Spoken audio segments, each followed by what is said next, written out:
dimensionamiento de barras y sistema de puesta a tierra. Entonces, listo. Entonces, vean, acá en esta imagen, nosotros podemos ver ambos tipos de barras. Cuando hablamos de barras flexibles, nos referimos a conductores. Entre pórticos de la subestación, yo puedo tener barras rígidas, que son estas que vemos acá, ¿verdad? En la subestación, estas barras tubulares son barras rígidas. Y estas flexibles. Cuando hablamos de flexible, hablamos de conductores eléctricos. Esos conductores eléctricos pueden ser convencionales o pueden ser de alta temperatura. Bueno, entonces, de estas barras flexibles, bajan a barras rígidas y se hace la interconexión. Pueden haber subestaciones que no tengan barras rígidas, que todas las barras sean flexibles. Y por acá se coloquen pórticos en vez de soporte de barra, se coloca en pórtico y esta barra, en vez de hacerla rígida, se coloca en flexible. Va a depender de la configuración, ¿listo?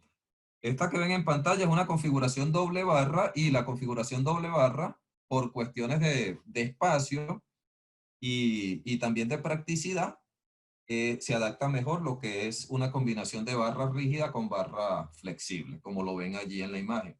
Cuando hablaba de los conectores, son estos conectores que se derivan hacia acá. ¿Por qué tocar el tema de los conectores, aunque parezca insignificante ese detalle? Pues no lo es, porque la lista de materiales de las subestaciones eléctricas, uno de los elementos que más trabajo da es esto, precisamente los conectores. Los conectores comercialmente usted no puede bajar de un calibre 1024 KC1000 a llevar un conductor, digamos, 250 KC1000, porque no existe en el mercado, ¿listo?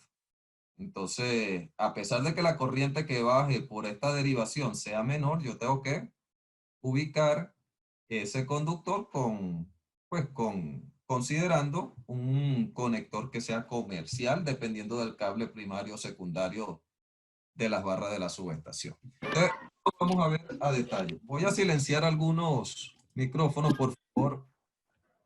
Acá Eduardo no me colocó la opción de silenciar al entrar, pero si se les activa el micrófono, les pido la colaboración de que lo desactiven para que el audio y el video salgan con buena calidad.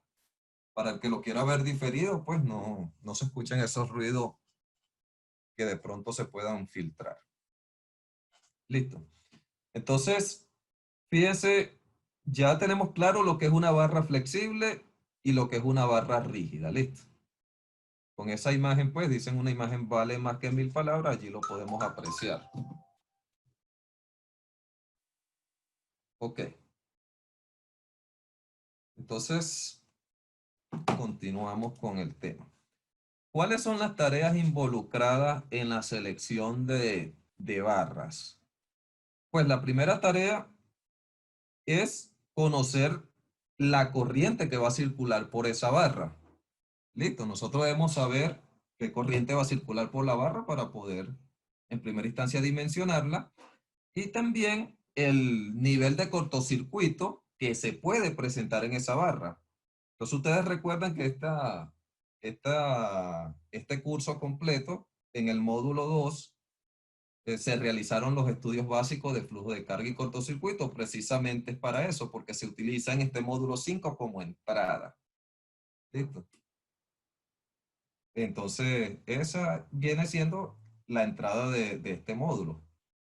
Eh, Básicamente, si usted quiere aprender a hacer estudio de flujo de carga y cortocircuito, pues tiene que aprender a usar algún software como el ETAC o el Dixilen para eso. Hay muchísimos otros, pero comercialmente los más usados son esos dos.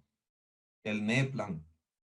Listo, entonces se hacen los estudios de flujo de carga y cortocircuito y de allí sacamos la corriente nominal que va a circular por la barra y también la corriente cortocircuito de la barra. Entonces, ambos parámetros son súper importantes para la selección de barra y son mi entrada. Luego, utilizando la normativa correspondiente que existe tanto en IEEE como en la parte, tanto para la parte americana como la parte europea, existe la normativa correspondiente y también si es barra flexible o es barra rígida. Listo, utilizamos la norma que aplique, seleccionamos el tipo de barra, si va a ser tendidas o si van a ser rígidas, ¿verdad? Y debemos conocer los parámetros ambientales del sitio de implantación, es decir, temperatura, velocidad del viento, también los parámetros eléctricos, la tensión nominal de operación de esa subestación, entre otros detallitos pues que, que se deben tener, pero estos son los, digamos, los datos de entrada que se exigen para el algoritmo de la selección y del cálculo eléctrico y mecánico.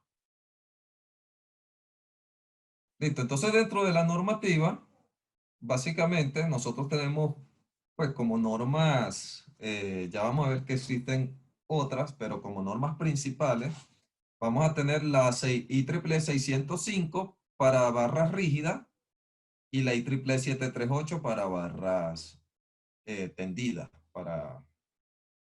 sí, barras tendidas que son conductores, listo.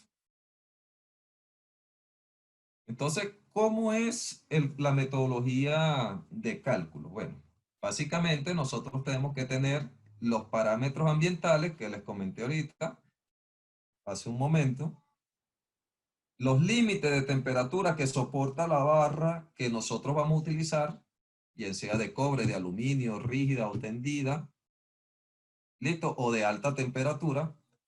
Nosotros a través del IEEE 283, pues se dan esos límites que soportan esos materiales. Porque para subestaciones, lo más común es que se utilice barras de aluminio o de aleación de aluminio. Por allí un ruido que se me está filtrando, no sé de quién es. Disculpen un momento que le estoy dando silenciar a todos, pero listo, que está. Ok, continuamos entonces. Entonces, una vez que tenemos los parámetros del clima y los límites de temperatura que soporta la barra, ¿verdad? Vamos a la norma y aplicamos el procedimiento de cálculo y vamos a obtener los límites de corriente o MVA que se puede soportar en esas barras de esa subestación. Listo. Entonces, eh, básicamente, básicamente es eso, así como lo ven resumido, ¿no? Es un procedimiento bastante, digamos, bastante sencillo desde el punto de vista de cálculo, pero que tiene involucradas muchas variables. Entonces vamos a ver este tema de lo que son las capacidades de transmisión. Nosotros sabemos y conocemos y estamos acostumbrados a hacer el diseño en condición dinámica, perdón, en condición estática, lo que es el límite térmico de un conductor o en este caso de unas barras. Listo, ese límite térmico es hecho en base a unas temperaturas ambientales promedio de la zona que se deben de tomar en cuenta al momento de diseño, pero nosotros sabemos que estas condiciones pueden cambiar a lo largo del día, es decir, la temperatura y las velocidades del viento en el día no van a ser igual a las de la noche. De hecho, en la noche hay cero radiación solar y ya en la ecuación, en la ecuación de balance térmico, la ganancia solar desaparecería. Sin embargo, nosotros tenemos que hacer ese escenario, pues, para el diseño de la barra en base a la condición más crítica. Pero eso no quiere decir que en operaciones yo no pueda operar esa barra a mayor corriente de la que yo la tengo para el límite estático, que es considerando los peores escenarios que se me puedan presentar durante la operación. Listo, entonces la operación de esa subestación puede ser diferente en el día o en la noche porque voy a tener diferentes condiciones de clima, inclusive entre temporadas, lo que llamamos primavera, invierno, verano y otoño, pues tenemos diferentes condiciones y debemos evaluar digamos, el diseño, hacerlo para la transmisión de potencia en base al peor escenario, considerando todos los casos que se puedan presentar, todos esos escenarios. ¿Listo? Así es como nosotros hacemos el diseño estático, que es el que se utiliza finalmente para la selección de ese conductor o de esa barra. Sí, por aquí Girman nos pregunta, ¿se considera la temperatura como un limitante? Por supuesto, eso lo dice la norma claramente. La puesta a tierra está unida a la de pararrayos en las subestaciones. Ya lo vamos a ver, todavía no hemos llegado a ese tema, Gonzalo. Tiene una bibliografía norma para el cálculo de flechas y tensiones en barras flexibles que consideran las cadenas aisladores, número. Sí, pero eso forma parte del módulo 6. Listo. Entonces, continuamos. Vamos a continuar para hacerlo lo más, digamos, continua la presentación. Listo, entonces, nosotros para este cálculo de barras contamos con diferentes estándares internacionales y además contamos con estándares nacionales que nos dan premisas para ese cálculo. Listo, pero la base del cálculo es precisamente los estándares internacionales, tomando en cuenta, claro, alguna condición que se coloque dentro de estas normativas nacionales que por lo general son dictadas por los entes que regulan la transmisión de energía del sistema interconectado nacional. Entonces, dentro de esos parámetros que utilizan todas estas normas, funcionan casi de manera similar. Y sus predecesoras son el método de Euler, eh, el método de la CIMUC, o sea, son varios métodos que se usaron en la antigüedad que fueron refinándose y se llegaron a estos estándares. Listo. Hay cálculos, he visto que muchos cálculos en ingenierías, en proyectos de ingeniería, siguen utilizando el método de Euler, el método de Westinghouse, el método de la CIMUC, y esos métodos son muy viejos, son métodos que no están avalados en ninguna norma. Listo. Más bien, de ellos nacieron estas normas que vamos a ver. Las normas adoptaron esos métodos, los mejoraron, los comprobaron y ya está la normativa. Entonces, ¿por qué siguen usando el método de Westinghouse para el cálculo de barras o de barras flexibles o barras rígidas? Porque se los dan en las universidades. Listo. Si hay algún profesor de alguna universidad conectado, pues la recomendación es que ya comiencen a trabajar con la normativa real con la que va a usar el estudiante cuando se gradúe y vaya a desarrollar ingeniería. No todas las universidades hacen esto, pero la mayoría de las universidades utilizan bibliografía de libros muy viejos y allí aparecen pues precisamente esos métodos que yo les estoy conversando. Entonces, muy raro en una universidad que te den los cálculos bajo una normativa. Y eso es un error, pues. Es un gran error porque te enseñan algo que no vas a usar. Listo. Sí vas a tener la idea de cómo funciona el cálculo, pero finalmente la metodología que te están dando va a ser diferente. Ok, dentro de las, digamos, de las premisas que se deben tomar en cuenta está la propiedad del conductor usado, el diámetro del conductor, las condiciones en la superficie del conductor, pues si es un conductor nuevo o viejo, va a tener diferentes factores de emisión y factor de absorción solar, condiciones ambientales, importantísimo, temperatura y velocidad del viento. Corriente eléctrica que circula por el conductor. Listo, flujo de carga. Entonces, básicamente, pues, lo que se hace es una ecuación de balance térmico. Listo. El conductor, cuando está funcionando, va a tener varias potencias involucradas. Una es la potencia de radiación, que es la que radia él hacia afuera. Listo.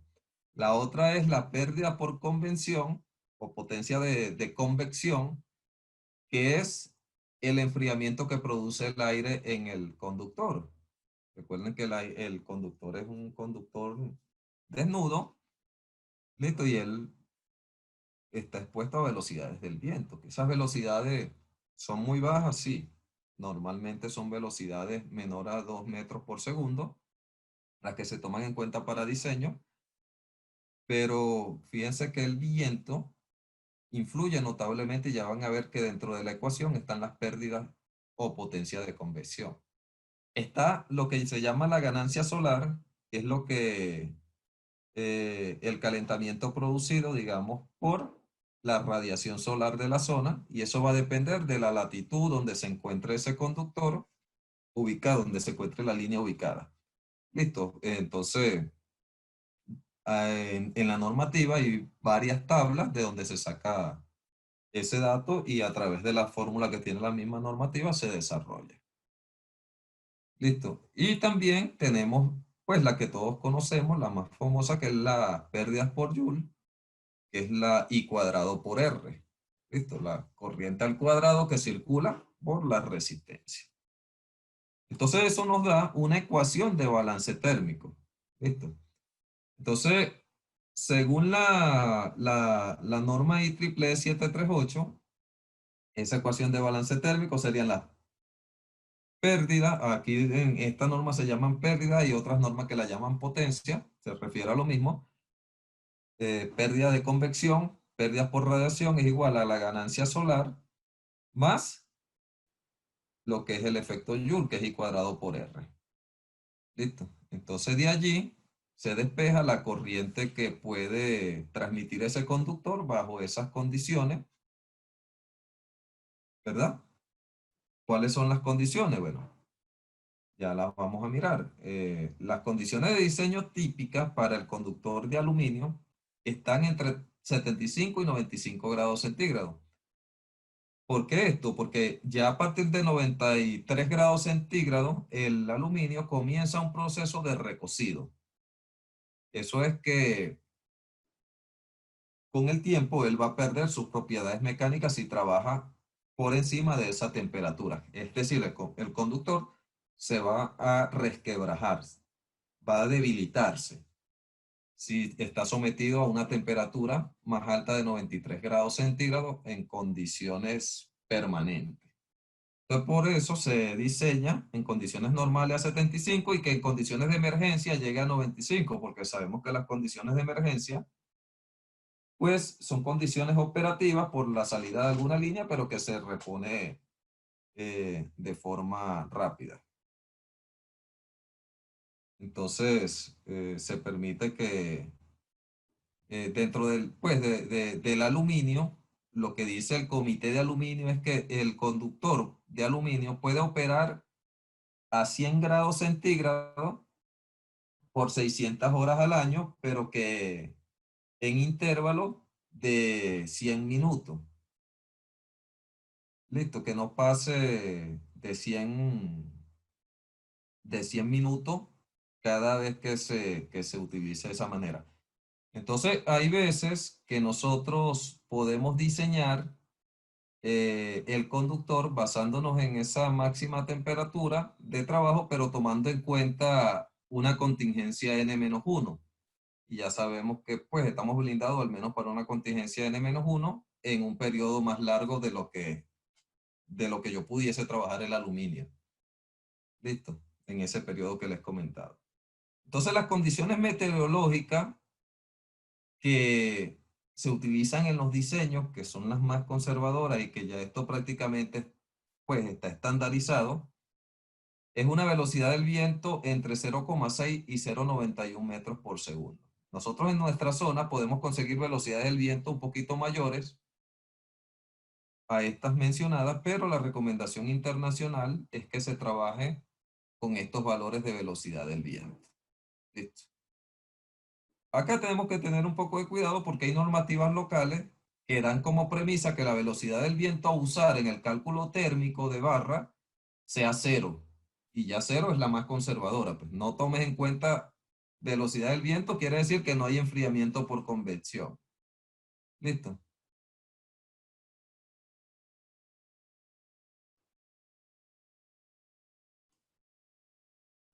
Ok. Y la temperatura, bueno, acá sí es variable. La temperatura es la ambiente de la zona, ¿listo? Entonces, ¿qué es lo que se hace? Se debe estudiar la temperatura en los últimos 50 años de la zona donde yo estoy implantando. ¿De dónde saco esa información, dirán ustedes? De las páginas de meteorología de cada país. Por lo menos en Perú o en Bolivia es el CENAMI, de ahí la sacan. Eh, Cada país tiene digamos, su instituto que se encarga de la meteorología y allí se acceden a esos datos. Entonces nosotros evaluamos en los últimos 50 años las temperaturas ambiente promedio y tomamos la más crítica que se haya presentado en ese periodo.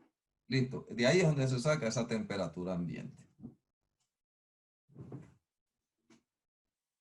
Eso yo tengo, pues dentro del curso se les da el listado de todos los países de Latinoamérica que tienen, de los institutos que desarrollan eso. Pero eso es muy fácil de usted ubicar. Usted dice Instituto de Meteorología Colombia y ahí está. Y usted accede y busca los datos. Eso está abierto al público, esa información. Ok, yo creo que me había saltado una lámina, ¿no? Listo. El otro procedimiento que se utiliza para el cálculo de las barras es el Sigre Brochure 207. Ya este Sigre Brochure 207 fue complementado con el Brochure 601. Listo, para que lo tengan en cuenta. Entonces, después de toda una explicación, ellos consideran muchas más pérdidas, inclusive pérdidas por efecto corona, pérdidas por inducción, pérdidas magnéticas, etcétera. Pero finalmente, ellos dicen, bueno, dentro de la misma norma dicen, bueno, todas estas pérdidas, aunque se presentan, son despreciables. Y la fórmula simplificada que recomendamos para el cálculo es la pérdida por efecto Joule o la potencia del efecto Joule, la potencia solar, la potencia por convención y la potencia por radiación. ¿A qué se les parece esto? Es la misma esta que vemos acá. Esto es pérdida por efecto Joules. Convección, radiación y solar. Vean que es la misma. Entonces, cuando nosotros vemos estas normas que están involucradas en el cálculo térmico, básicamente es la misma, digamos, el mismo trasfondo. Utilizan explicaciones y algunas ecuaciones ligeramente diferentes, pero es como para darle su toque personal, pero ya vamos a ver que los resultados son básicamente los mismos. Listo. Entonces fíjense que esta norma comienza asustando a uno. Al principio comienza a meter toda esta serie de potencias y uno dice, oye, ¿cómo calculo eso? Y entonces después ella misma al final dice, sí, pero es que todas estas potencias o pérdidas, aunque se presentan, son despreciables y la norma, la fórmula que recomendamos usar es esta. Esa es la misma que la que acabamos de ver de la IEEE 738. Listo. Solo que las variables para calcular cada una de estas potencias varía ligeramente. Y por el lado europeo tenemos el estándar IS 61597. Entonces, este estándar básicamente es lo mismo que la IEEE 738. Básicamente la misma condición. De hecho, ya se los voy a mostrar en una gráfica de un cálculo que se hizo utilizando los tres estándares. Esto a fondo, pues la normativa a fondo se va a estudiar dentro del módulo, ¿listo? Como tal. Vean, esto es un cálculo que se hizo bajo las mismas condiciones para los tres estándares, IEEE 738, la IS que acabamos de ver que es la 61597 y el SIGRE 201. Entonces, para diferentes velocidades del viento, manteniendo una temperatura fija para los tres, se obtuvo esto. También se puede hacer el mismo ejercicio manteniendo fija una velocidad del viento y variando la temperatura. Listo, pero vean que entre la IEEE y la IEC básicamente no hay diferencia, bastante similar. Y la SIGRE es un poco más conservadora. Pero esta diferencia, esta brecha que ven acá, era con el boletín 201, ¿listo? Perdón, con el boletín 207. A raíz de eso, de que había una brecha un poco, pues, amplia, por decirlo así, eh, pero que no pasaba de un 10%, ellos sacaron una revisión en el brochure 601 y ya eso da prácticamente igual que las otras dos normativas.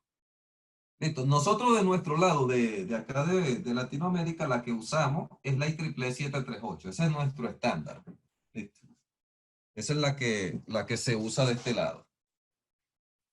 Pero, pues, como es un curso completo, yo tengo que darle la información correspondiente a la IEC, porque yo no sé si alguno de ustedes está en Europa o piensa irse para allá o le sale algún trabajo de alguna consultora europea y trabajan con esta norma. Tienen que hacerlo bajo esa normativa.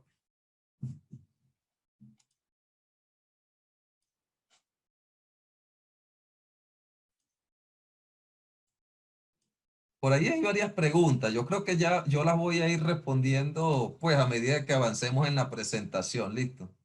Se van a dar cuenta que va a estar respondida. Pues no me voy a detener a responder cosas que yo sé que voy a tocar a medida que avance en la presentación para no perder, digamos, tiempo y secuencia de, de la información que les estoy dando.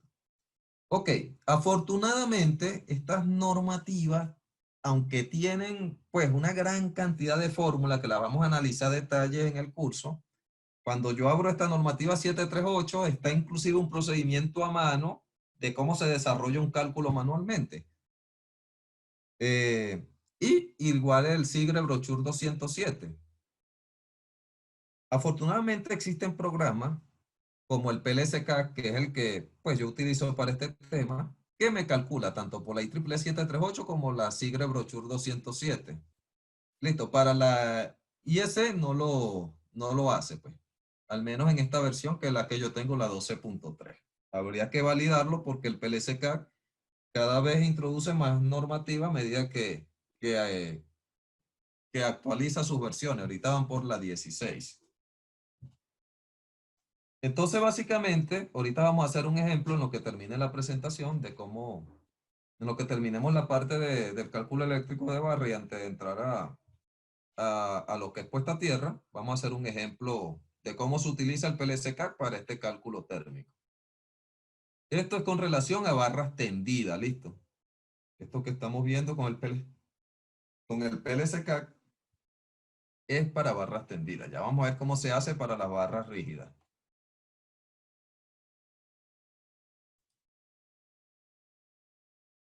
Ok, ahora veamos las variables que más influyen en la capacidad de transmisión de un conductor aéreo desnudo.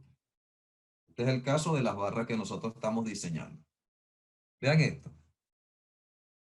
La variable velocidad del viento influye en un 400% de la capacidad de corriente. O sea, es importantísimo este tema de la velocidad del viento.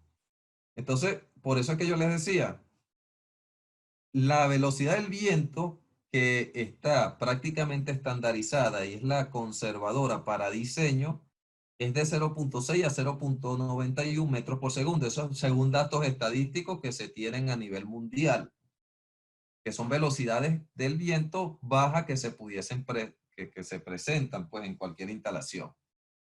Entonces puede ser que alguien cometa un error y diga, no, la velocidad del viento de la zona donde yo estoy diseñando, pues es de 8 metros por segundo, la velocidad promedio, y diseñó con 8 metros por segundo. Le va a dar una capacidad de transmisión de corriente altísima. Pero ¿qué va a pasar cuando se presenten velocidades más bajas a esa? Esas barras van a estar sobrecargadas, porque la velocidad del viento, si disminuye, disminuye la capacidad de transmisión. ¿Listo? Entonces, básicamente esa es la explicación de por qué se hace a 0,6 metros por segundo a 0,91 metros por segundo. Listo, entonces no se puede usar la velocidad promedio de la zona, acá en el caso de la velocidad del viento. En el caso de la temperatura ambiente, se debe usar la temperatura ambiente en promedio, pero la máxima, en un periodo de 50 años de evaluación. Entonces yo allí en el curso sí les explico detalladamente de dónde sacamos esa información de las páginas de meteorología, pero no es muy difícil. Usted accede a la página de meteorología de su país. Vuelvo y le repito, si usted no puede tomar el curso, no tiene tiempo y luego pues le toca hacer un diseño de esto, usted entra a la página de meteorología de su país y allí va a estar la información. La filtra por los últimos 50 años, velocidades, perdón, temperaturas ambientes promedio, y ahí va a obtener esa temperatura promedio máxima anual. Y ella tiene un porcentaje de variación, vean que es importante, de un 100%. O sea, es bastante, también bastante grande la influencia que tiene la temperatura, la escogencia de la temperatura en la barra. ¿Qué pasa si yo selecciono una temperatura ambiente promedio de 25 grados? Vamos a poner un ejemplo. Pero en esos últimos 50 años se han llegado a presentar temperaturas de 50 grados en algunos días. Entonces, en esos días, cuando se repita ese patrón, acuérdense que eso es estadístico, pues. Es más difícil, es menos probable que ocurra, pero ¿qué pasa si en esos días se repite ese patrón? Bueno, la capacidad de transmisión de esa barra va a ser mucho menor a la que yo consideré para el diseño. Listo, por eso es que se consideran esos últimos 50 años. La dirección del viento influye en un 70%, la latitud en un 10%. Vean que este es un dato que yo siempre detecto errores en los diseños de ingeniería que me toca revisar o hacer la auditoría. La latitud la conseguimos fácil de Google Earth. Pues nos paramos, buscamos en Google Earth la ubicación del proyecto y ahí tenemos la latitud. ¿Qué pasa? En la latitud muchas personas, muchos ingenieros dejan la del ejemplo de la norma IEEE 738, que es de 30 grados. Y ese es un ejemplo hecho con una línea diseñada en Estados Unidos. Entonces, pero como no saben de dónde sacarla, la dejan, pues no saben qué es ese dato y ahí se ve que hay una, un desconocimiento de tanto de la normativa como del espíritu del cálculo. Listo, esa latitud es la latitud de donde se ubica la línea. Pues. Eso es muy fácil, tenemos que googlear cualquier. Usted se para con una aplicación de GPS instalada en su teléfono y ahí le da la latitud de, de donde usted está ubicado. Listo, los metros sobre el nivel del mar. Esta es la altitud del proyecto sobre el nivel del mar. Esta es la altitud promedio. La hora del día y el día del año en que se presenta máxima radiación solar solo influyen un 2%. Pues la idea es que nosotros seleccionemos la hora del día, el día del año donde se produzca mayor radiación solar, pero si no lo hacemos adecuadamente, no se va a ver afectado prácticamente el cálculo. Listo. Ok. Esto que yo les estoy dando son valores referenciales, listo, que se han obtenido a través de diferentes simulaciones, en diferentes condiciones y escenarios, que las hice con el software PLSK, listo. Tomando en cuenta un conductor ACCR 195 kC. Pero ese es el orden de magnitud en que está la influencia de cada uno de estos parámetros, que son los parámetros principales en el diseño de barra, para que tengan en cuenta lo delicado que puede ser cada uno de ellos.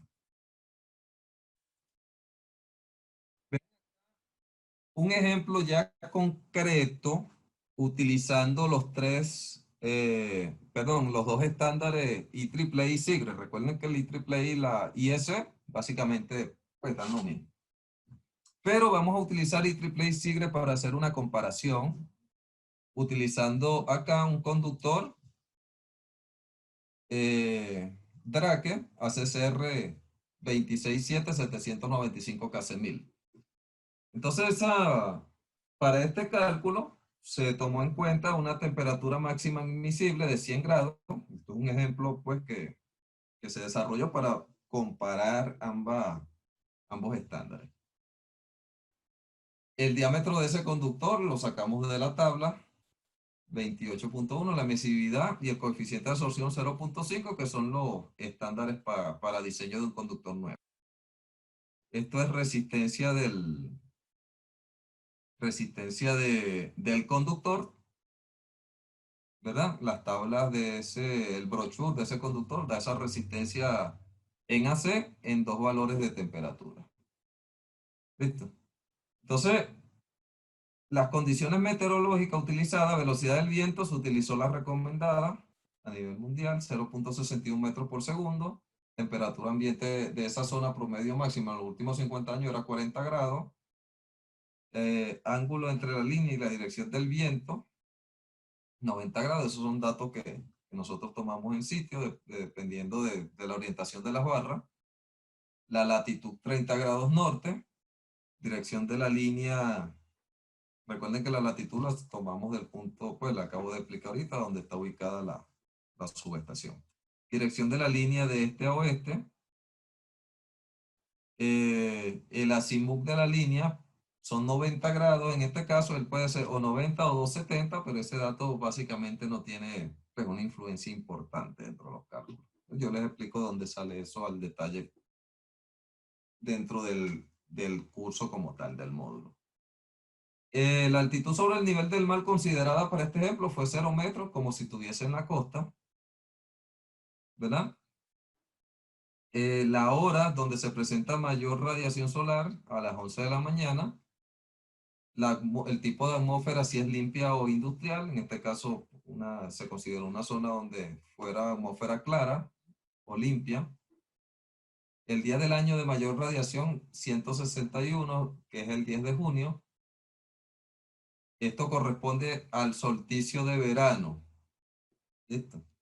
Son términos pues pero ya vimos que eso solo tiene una influencia del 2%. Pero eso yo se los explico a detalle de dónde sale esto. La diferencia entre ambos métodos se observan a continuación. Vean. Recuerden que entre triple y sigre se tomaba en cuenta la radiación solar. En el sigre se decía que el efecto magnético, pero es ignorado. Al final lo que tenemos es radiación solar, efectos de ventilación que son las pérdidas por convención, la radiación y finalmente el cálculo de la transmisión. Listo. Cada uno de estos es calculado pues, con unas fórmulas en la normativa. Y ahorita les voy a hacer un ejemplo en PLSK para hacerlo en un software de una manera más fácil y rápida, ¿no? Entonces vean que ambos estándares tienen diferencias en radiación solar. La forma de calcularlo es diferente y hay un 13,2%, es la mayor diferencia. En pérdidas por convención hay un 3,9% de diferencia.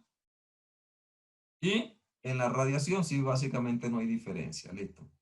En la capacidad de transmisión que da al final, el IEEE dice que puede transmitir hasta 992 y el SIGRE hasta 998. O sea, el IEEE es más rígido, pues en ese caso es más conservador.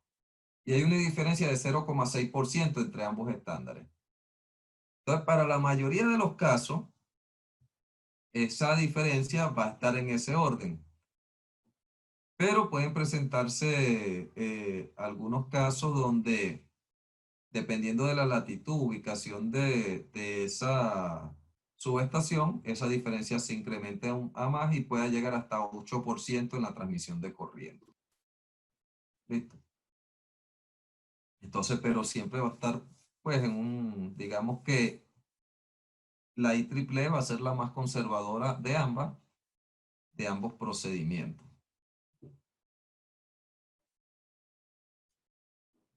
Ok, acá tenemos, digamos, una capacidad térmica de los materiales, ¿no?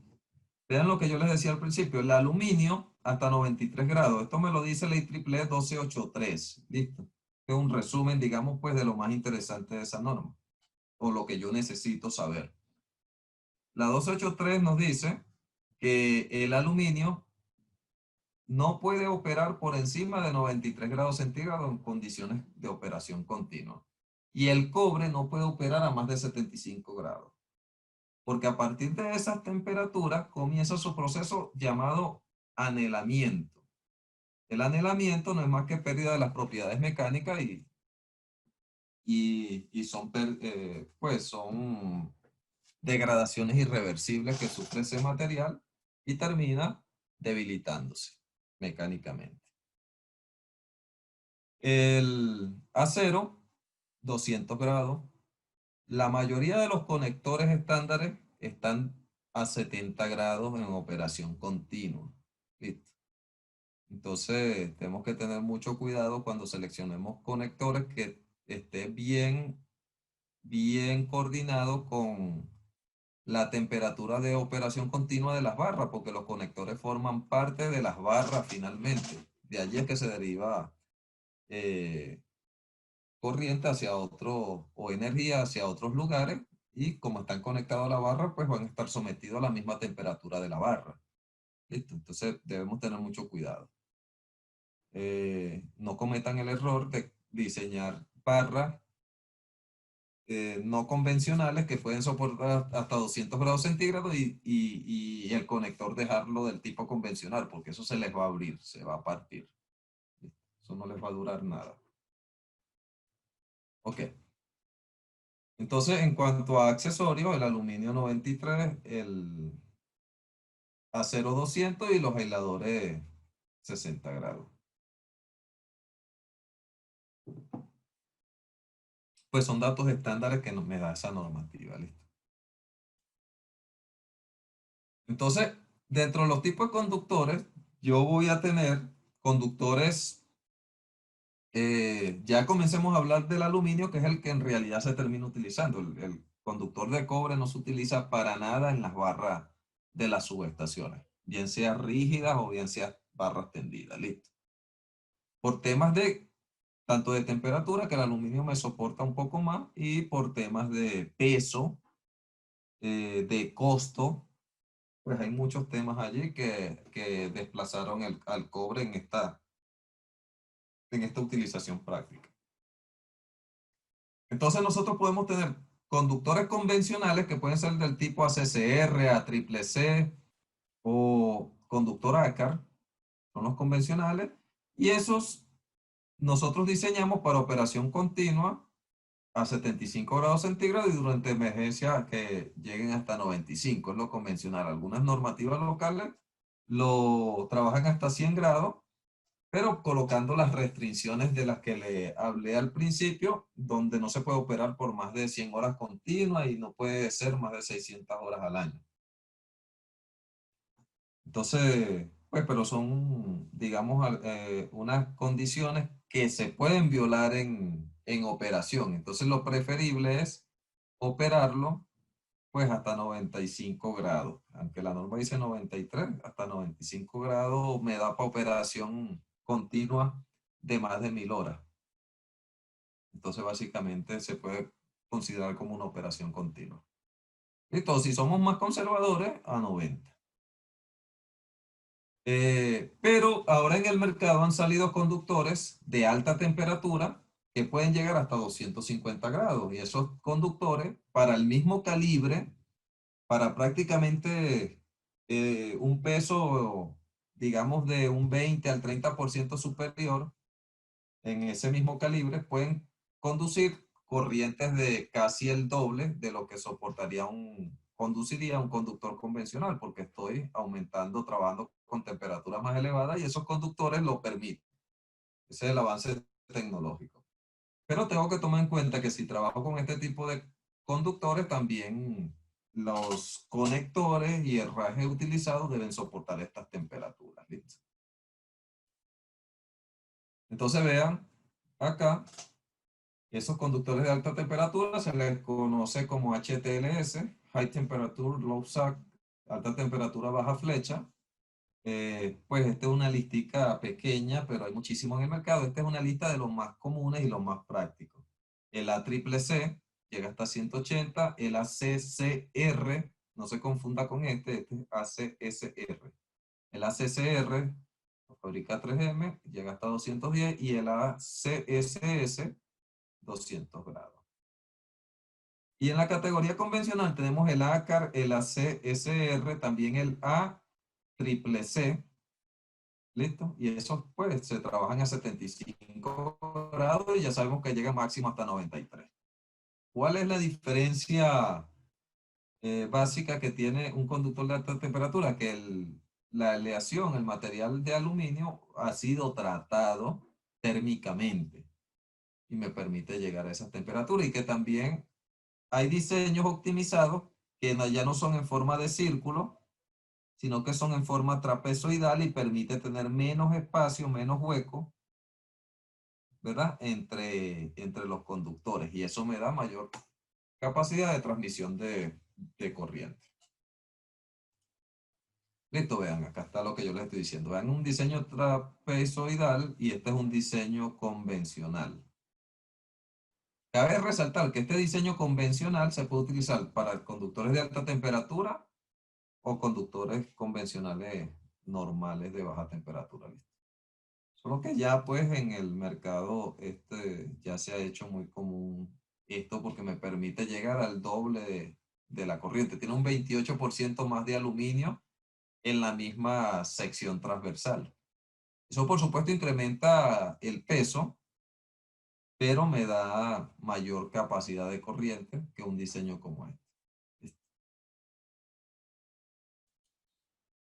También hay unas designaciones, bueno, este TP, este TW es el trapezoidal, TP, este conductores, ACCC puede ser slash TP, slash TW, y aquí están las nomenclaturas que yo le pongo, slash AW, slash GA. Cada una de esas nomenclaturas, de ese slash, significa que tiene una característica adicional, como el que le estoy diciendo, es de alta temperatura y además la configuración es trapezoidal. Listo, bueno. Mucho mejor que una configuración, digamos, convencional de conductores redondos. Vean este tipo SD, que es autoamortiguado. Entonces son conductores que resisten el movimiento. ¿Y cuándo utilizo eso? Pues en zonas donde tenga muy altas velocidades del viento constantemente, zonas de montaña, etc. Eh, Muchas veces se hace eso para no poner, digamos, el amortiguador, pero eso forma parte de un estudio de amortiguamiento bastante detallado. ¿Sí?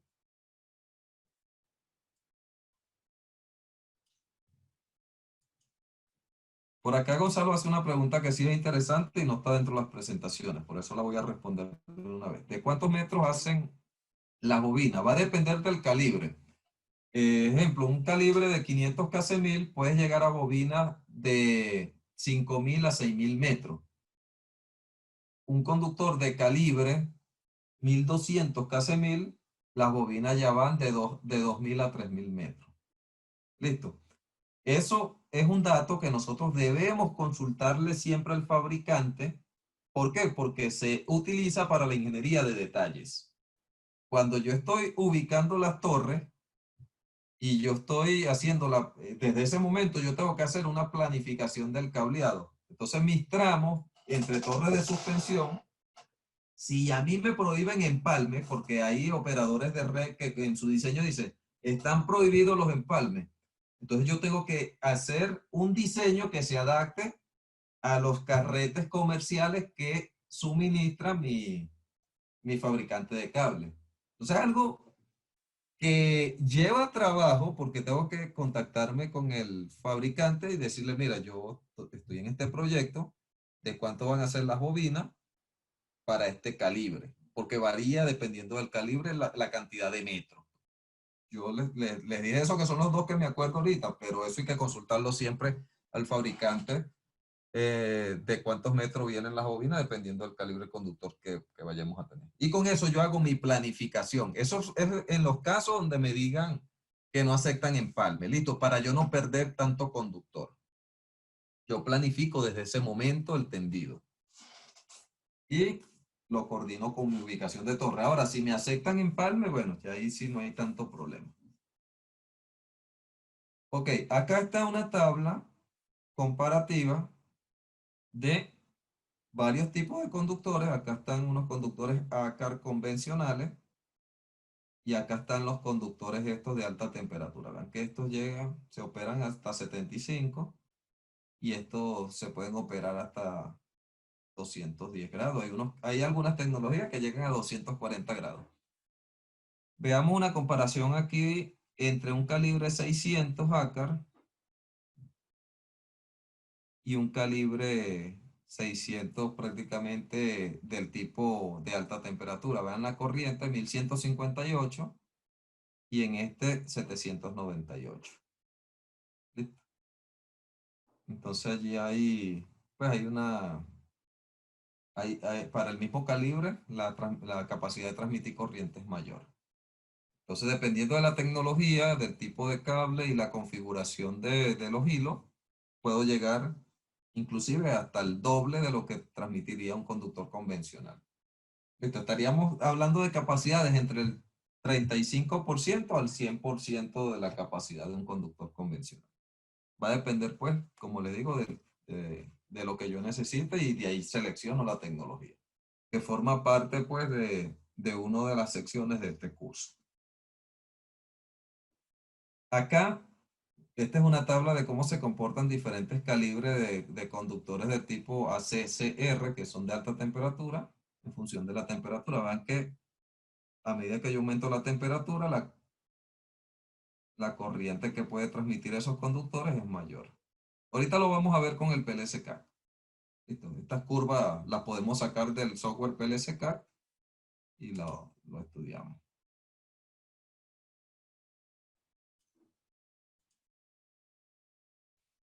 Acá tenemos una gráfica bastante orientativa de los diferentes tipos de conductores, tanto convencionales como no convencionales. Listo. De este lado tenemos los conductores convencionales. Estos son los llamados conductores, digamos, convencionales, ¿no? Que se operan por lo general entre 75 y 100 grados centígrados.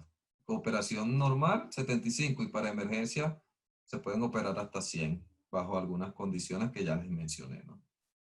Vean que el conductor AAC tiene mayor capacidad de conducción, vean acá lo ven, que un conductor del tipo ACCR.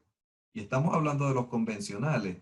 Entonces, dentro de los conductores convencionales, yo tengo que hacer una evaluación entre varias tecnologías, porque de los convencionales existe el AAC, el AAA-C, el ACCR, el ACAR. Vean el AAA-C, inclusive está por encima de este ACCR.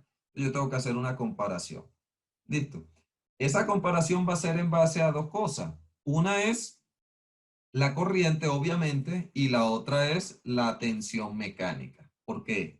Aunque este puede transmitir mayor corriente porque solo es aluminio, no tiene aleaciones de aluminio en su composición, puede transmitir mayor corriente, pero tiene menos resistencia mecánica. Entonces, si los tramos de barras son muy largos, probablemente este no me dé la capacidad mecánica requerida. Yo tendría que irme a uno de menor capacidad de conducción, pero con una aleación de aluminio que me dé mayor tensión mecánica. Listo, esa es una evaluación que debo hacer y va a estar basado pues en estas distancias y en la capacidad de corriente. Listo. Y la otra categoría es pues ya los conductores de alta temperatura. Si yo tengo subestaciones donde las barras necesitan una alta capacidad de corriente, entonces ya yo puedo irme a este tipo de conductores, porque puede ser que yo necesite, digamos, 5000 amperios en barra, entonces ya es imposible hacerlo con esto, al menos que yo meta 8 conductores por fase, y eso es impráctico, ¿listo? Son las cosas que se evalúan. Eso es impráctico. o que me vaya a una barra tubular y vaya a hacer una barra, el cálculo de una barra de 6 pulgadas. Eso es impráctico, eso no da, pues desde el punto de vista práctico no hay accesorios para esas barras, ni tampoco hay fabricación de ese tipo de barras. Entonces son cosas que nosotros debemos evaluar dentro del tema de la selección del tipo de barra que tienen que ver justamente con esta gráfica. Ok, por acá Carlos nos da una recomendación y es válida. Por favor, pueden bloquear sus videos para que la transmisión sea más fluida. Recuerden que esto va a quedar grabado en la nube y queremos que salga con buena calidad.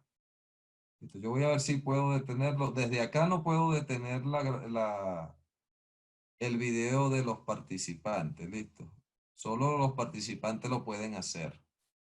Entonces, por favor, colaboren con eso para que la calidad del video sea mejor. Recuerden que eh, la cámara consume mucho ancho de banda. Y yo no estoy conectado con el cable de red. Ya voy a conectar el cable de red. Listo, ahí. Creo que eso es parte del problema acá. No sé si se estaba escuchando fluido, espero que sí. Que no conecta el cable de red al inicio. Fue un error mío. Estaba trabajando con el Wi-Fi del router. Listo. Entonces entiende la idea, ¿no? Son cuestiones pues que vamos a tocar a fondo en este curso, pero que ya ustedes pues pueden validar y ir viendo, ¿no? Son, a la final es una matriz de selección. Ah, ok. Oye, ojalá el video no haya salido dañado entonces, Carlos. Esperemos que no.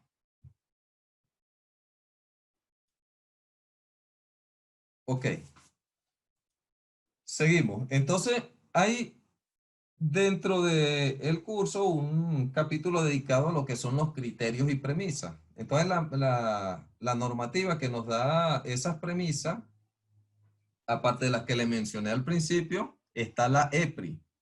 Entonces, la EPRI es una normativa, digamos, de referencia obligatorio para este tipo de temas, ¿no? Y de ahí es donde sale este tema de los 2 pies por segundo, eh, y se hacen varios cálculos allí que nos dan esa orientación, ¿no? De ahí y de las otras normas que sacamos todos esos criterios que yo les comentaba.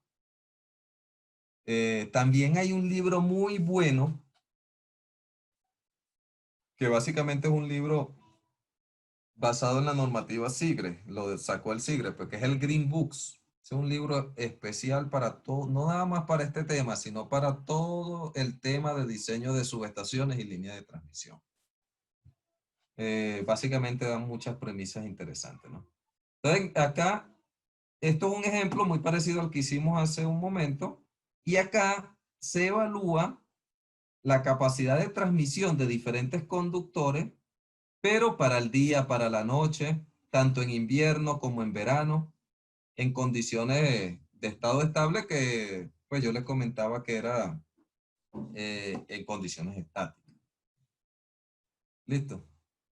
Y de emergencia para verano, listo, que es la condición más desfavorable. Entonces, fíjense, veamos este conductor, el Blue Jay, en invierno, durante el día me da 1030 amperios, durante la noche me da 1200, durante el verano 780 y durante el día 780 y durante la noche de verano 1045.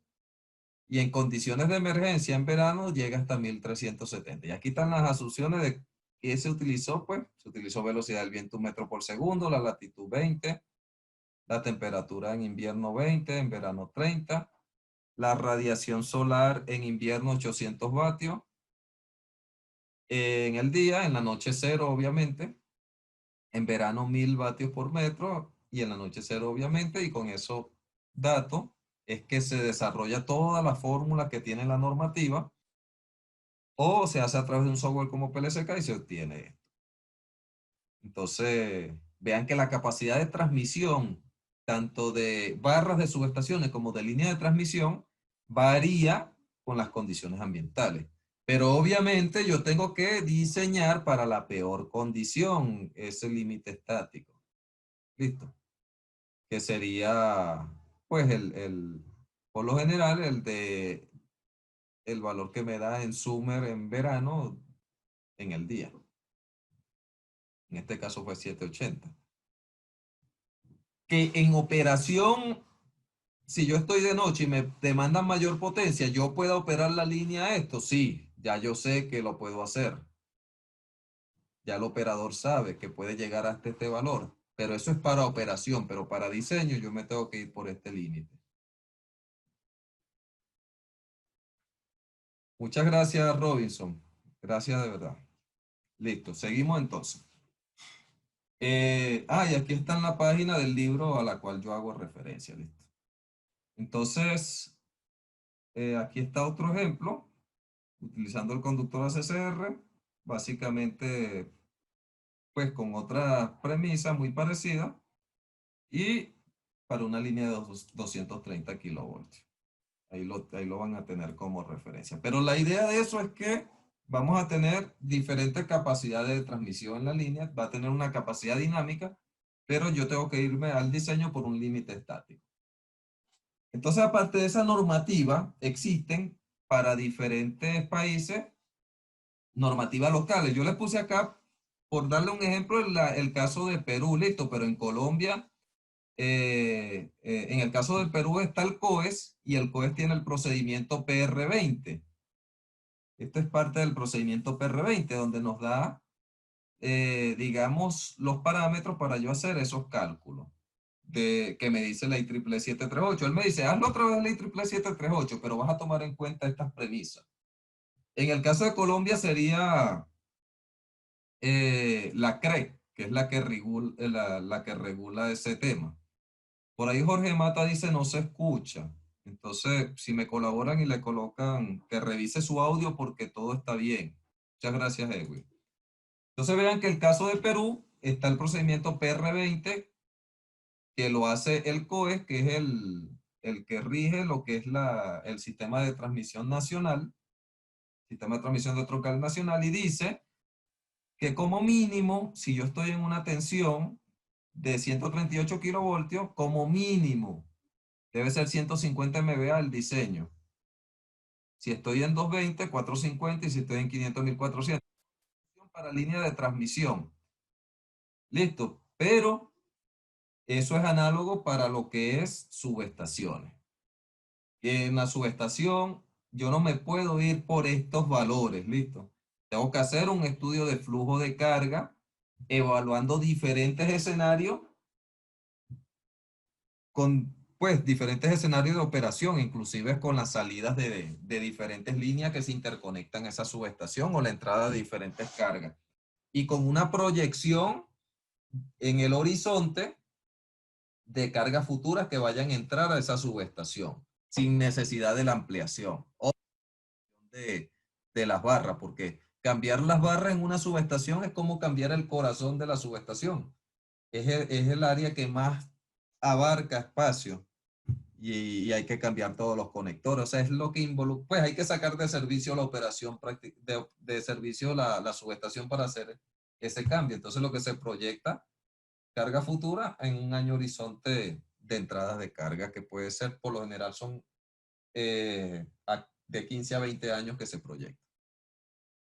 Pero eso lo da el mismo cliente, listo, esa parte no la da el mismo cliente.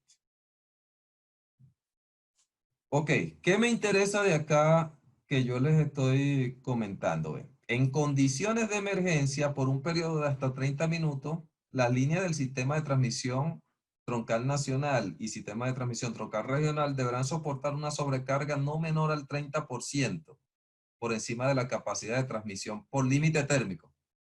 Entonces, fíjense, si yo tengo una capacidad de transmisión por límite térmico, que sale del estudio de flujo de carga de 1000 amperios, entonces para condición de emergencia, esta subestación, esa barra como mínimo deben soportar el 30%. Pero ojo, no se vayan por allí de una vez.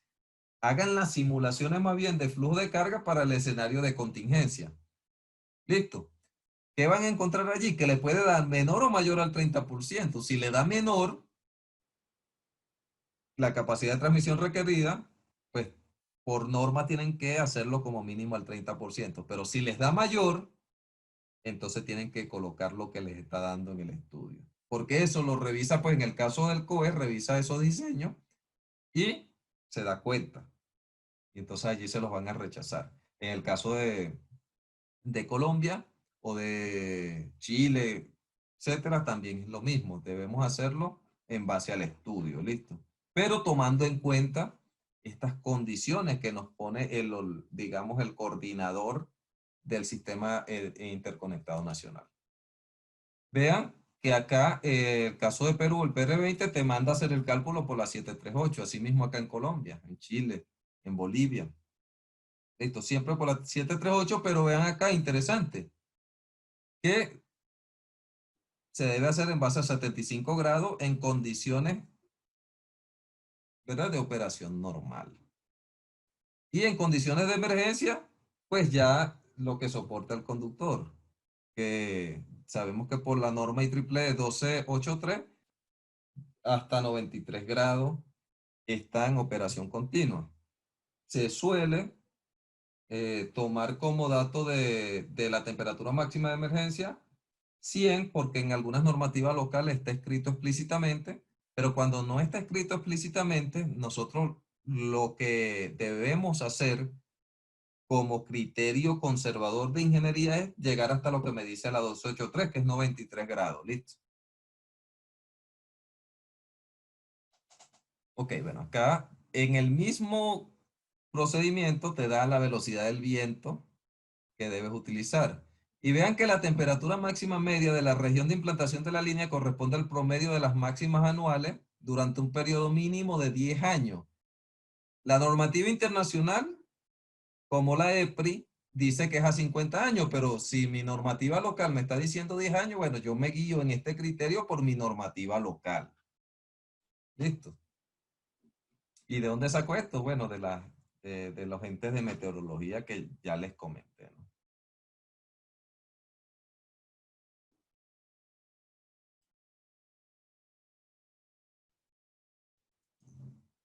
En el caso de Chile, José Sanford está la coordinadora. Siempre va a haber un organismo, un ente que se encargue de regular lo que es la interconexión de subestaciones y líneas de transmisión al sistema interconectado nacional. Siempre, en todo país. Eso no es que yo voy a llegar a hacer un diseño para un cliente privado y me voy a conectar a la troncal. No, eso no sucede así. Eso está regulado, al menos que sea, digamos, una subestación, pues para atender una fábrica eh, y sea una carga, digamos, unitaria, listo, hecha específicamente para alimentación de carga en configuración radial, y ahí no es problema. Simplemente el que te entrega la energía, que es que es tu proveedor, te da un punto de conexión en su subestación y tú haces la línea y la subestación, o depende del contrato, él te hace todo y tú simplemente le pagas por ese trabajo y además le quedas pagando por la energía consumida. Listo, hay muchas modalidades, pero siempre va a haber una subestación de la cual tú tengas que partir y tienes que coordinar con esa empresa. O si tocas en la troncal nacional, ahí sí tienes que coordinar con el ente que regula la troncal nacional, porque esa sí es delicada. Ok, dentro de lo que es modelación de conductores, nosotros lo vamos a hacer en el curso con el PLCK, que es mucho más fácil. Listo, es un software pues bastante potente y nos permite bajar una librería de su página, acá de esta página. Podemos bajar las librerías de cable, librerías de criterio, etcétera, pero la que nos interesa es la de cable. Cuando vamos a esa página, tenemos disponible una gran cantidad de cables, tanto convencionales como cables de alta temperatura, y simplemente bajamos esa librería del cable que vamos a utilizar o de los cables que vamos a, digamos, que preseleccionamos para hacerle el estudio. Y vamos a hacer los cálculos en PLCK. Cuando vamos a PLCK, ahorita abrimos el software y se los muestro, ¿no? Pero en PLCK hay un apartado para el cálculo térmico. Vamos allí, colocamos el estándar por el que queremos trabajar, bien sea IEEE o SIGRE, que es el que permite pues, hasta la versión 12.3. Y acá comienza a preguntar ciertas cosas. Digamos que pregunta, ¿la radiación solar la va a especificar el usuario o quiere que la calcule automáticamente de mi base de datos? Él tiene una base de datos global y dependiendo de la latitud que usted ingrese, pues él calcula eso internamente. Pues si el software lo puede hacer, ¿para qué yo voy a especificar y buscar eso en la zona? Yo pudiese buscar cuál es la radiación solar máxima en la zona donde estoy implantando la subestación, pero el software ya me dice que me da la opción de que que él lo haga automáticamente. Fíjese, use el día del año que produce máxima radiación solar. Entonces, si yo lo marco, el software va a utilizarlo, va a seleccionarlo automáticamente. Listo. Si no, yo lo puedo decir, yo puedo buscar cuál es el día del año, que eso va a depender del solsticio de verano y básicamente de la latitud. Si yo estoy del lado norte, por lo general es entre el 21 y 23 de junio, y si estoy del lado sur, del hemisferio sur, es decir, del Ecuador hacia abajo, eso está por lo general en septiembre, ¿listo? Entonces, pues, pero yo tengo la opción de decirle que el software mismo lo busque. La dirección de la línea perpendicular al azimut solar, ese es el caso más desfavorable, o yo puedo especificarlo. La latitud del conductor es la ubicación, ¿verdad? La hora del día donde hace mayor, digamos, radiación solar. Si estamos muy cercanos al Ecuador, es las 12 del mediodía, y a medida que nos alejamos del Ecuador, va cambiando ese horario. 11, puede ser a las 11, puede ser a las 2 de la tarde, pero está en ese rango entre, digamos, entre 10 y 2 de la tarde. De todos modos, ese es un parámetro que solo representa una variación de un 2%. Lo vimos en la tabla a unas láminas arriba, ¿no?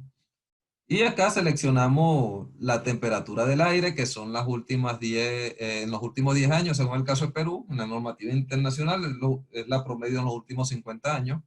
La velocidad del viento, 0.61, ángulo del viento sobre el conductor, 0 es paralelo y 90 grados es perpendicular. El caso más desfavorable es perpendicular. Listo. En ese caso siempre se selecciona 90 porque es el más desfavorable. La línea puede tener cambio de direcciones y el viento puede ser en un tramo 45, en otro 35, en otro puede ser 0, que va paralelos. ¿Qué pasa si es 0? Que el aire va a arropar el conductor y lo va a enfriar más y mejora su capacidad de transmisión. Pero entonces yo en este caso, yo tengo que irme más bien por el caso más desfavorable, para ser conservador. Y por último, la elevación del conductor sobre el nivel del mar. No, PLSCAC no es un software gratuito, es un software de pago, listo, pero es el que se usa en las mayorías de las consultoras para hacer estos cálculos. Hay consultoras que desarrollan su propio software en Excel, formulando todo, porque esto es simplemente fórmulas, digamos, estáticas, no hay que derivar, no hay que interpolar, básicamente, la interpolación es muy básica en algunos casos de las tablas, pero digamos que no hay que hacer un cálculo numérico complejo y se puede programar en Excel. Las consultoras tienen sus programitas en Excel con el que hacen esto. Esto es muy básico. O realizan el cálculo manualmente. ¿Listo? Eh, Coeficiente de accesibilidad y emisividad. Y con eso ya me da el resultado de la corriente en función de la temperatura. ¿Listo? Pues fíjense que ese conductor a 90 grados a 900 y algo. Yo puedo también colocar la temperatura y que él me dé el valor exacto de la corriente a la que llega o la corriente que yo necesito y ver a qué temperatura llega el conductor. Es bastante sencillo su uso. Otra cosa que se evalúa dentro de la selección del conductor es esas pérdidas por efecto Joule.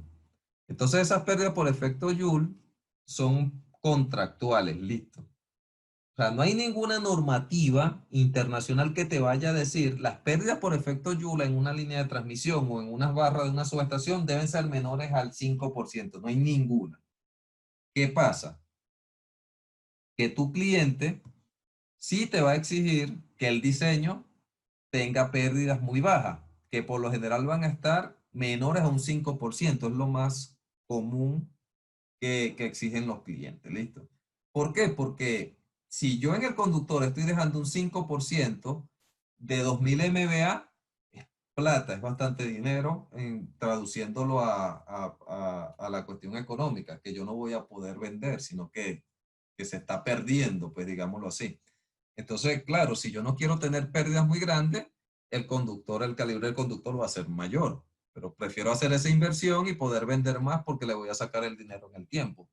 De eso se trata, pues.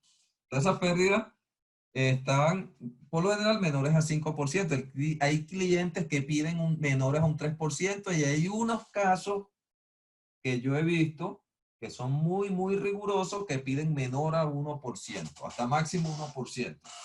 Entonces, pues, eso hay que tenerlo bien claro y leer bien sobre todo los procesos de contratación, digamos los pliegos de contratación, porque ese es un dato que suele estar allí.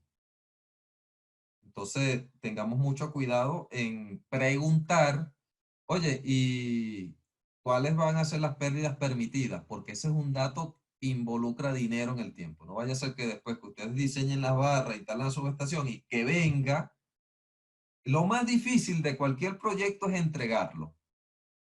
Cuando usted va a entregar el proyecto, viene gente totalmente ajena a la revisión del diseño y a la construcción a recibírselo, que son los de operación, los que van a operar, ¿verdad? Básicamente son los encargados de la subestación. Esas personas saben al detalle todo este tema y cuando van a hacer la sección de la obra traen un checklist y comienzan a preguntar, ajá, ¿cuáles son las pérdidas de esta subestación en las barras? ¿Con qué criterio lo diseñaste? Preguntan. Entonces, ¿dónde está el documento de ingeniería para revisar dónde lo hiciste? Ah, aquí está. Ah, pero esas pérdidas son del 5 y el pliego decía que debían ser menor a 1. Ay, hermano, ya quedó mala la subestación. De una, se lo digo, no se las van a recibir. Y eso es un problema que si se las reciben, bueno, les quitan parte de, no me cumpliste con el contrato, me estás entregando algo que yo no te pedí. Entonces ahí comienza una negociación económica bien dura. Bien dura, se los digo, porque yo he estado en varios temas de este tipo de resolución de conflictos técnicos y eso es duro. Eso es duro, duro, duro. Esto, conciliar allí. Entonces tenga mucho cuidado con este tema de las pérdidas. Se calcula muy simple. Pues, raíz de 3 por el número de conductores, por la longitud, por la corriente al cuadrado, por la resistencia, ¿listo? Entonces, esa porcentaje de pérdida va a ser digamos, la potencia de pérdida entre la potencia máxima de transmisión. ¿Listo? Entonces, bueno, para este ejemplo, acá hicimos un ejemplo con una línea de 220, dos conductores por fase, 900 kc/1000, de 83 kilómetros de longitud y factor de potencia 0.8. Todo, aunque se hizo por una línea de transmisión, aplica para las barras, ¿listo? Solo que la longitud es más corta. Se realizaron los cálculos de la corriente en PLC-CAC a la cual llegaba. Y luego con esos datos, 802 amperios, que es lo que llegaba para la temperatura de 75 grados de operación normal, entonces se hicieron, pues, se hicieron los respectivos cálculos de la potencia de pérdida y la potencia de la línea, utilizando la fórmula anterior, y se calculó el porcentaje de potencia de pérdida para los diferentes tipos de conductores que yo estaba evaluando que eran los candidatos a ser los conductores de esa línea o de esa barra de la subestación. Listo. Entonces, por cada uno yo apliqué estas ecuaciones y me dio que para el ACAR 2 por 600 la potencia de pérdida era 460. Sí me cumplía con la potencia a transmitir, me cumplía con la potencia exigida, pero la potencia de pérdida que estaba pidiendo el cliente era del 3%. ¿verdad? O menor al 3%. Entonces, el ACAR 2 por 900 también cumplía y excedía la potencia de transmitir, pero ya aquí la potencia de pérdida estaba pues alrededor de esos 3% excedido por el cliente, y después tenía el ACAR de 1 por 1800, 3,24. Entonces aquí por potencia de pérdida, ¿quién ganó? Fue este señor. Esto es un parámetro que se evalúa dentro de la selección de esos conductores y es súper importante. ¿Cuál es el otro parámetro? Pues la regulación de tensión, que es la caída de tensión allí, que también se debe evaluar. Ok, hasta ahí hemos hablado básicamente de cómo se hace el cálculo para el tema de barras tendidas, listo, lo que es barra tendida. Entonces, el cálculo de las barras rígidas comienza en este punto y es basado en la norma IEEE 605. Entonces, básicamente, en esta normativa, acá se hizo un ejemplo con cobre, pero simplemente por seguir digamos, la metodología de la 605, pero la barra que se utiliza en la práctica es la de aluminio, listo. La de cobre se utilizaba hace mucho tiempo, pero ya eso fue desplazado por el aluminio, porque tiene muchísimas más ventajas. Entonces, lo primero que nosotros hacemos para ese cálculo es tener todo lo que es las características de la barra que yo voy a evaluar. En el cálculo de barra, yo tengo que seleccionar, digamos, una barra. Yo a partir de una barra, bueno, a tomar una barra de 2 pulgadas que yo tengo una referencia comercial que da para 600 amperios. Listo, ¿qué es lo que necesito? Y le evalúo. Si no me da, entonces tengo que comenzar a subir de pulgada y volver a hacer el cálculo. Es iterativo, pues. Listo, la metodología es iterativa. Entonces, los datos de la barra y también el coeficiente de emisividad y de absorción, que lo saco de la respectiva sección de la norma. Listo. Esto se explica al detalle dentro del curso, pues. Pero acá se los dejo. A mí me gusta dejarles la información para que cuando ustedes busquen, sepan a dónde está digamos, el punto en específico al que hace referencia. Las condiciones de, de, del ambiente, es decir, temperatura, radiación solar, velocidad mínima del viento, velocidad máxima. Entonces la temperatura máxima, que tiene que ver con la misma temperatura de operación del conductor que estábamos evaluando hace un momento, nosotros para aluminio operamos normalmente a 75.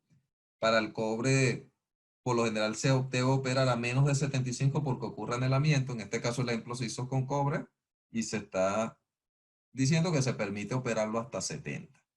Estos son los criterios que básicamente dependen del material. Temperatura máxima de la barra en condición de emergencia. Acá se utilizó 100 grados centígrados, pero estos 100 grados están limitados a una cantidad de horas, ¿listo? De operación de esa subestación con esa barra.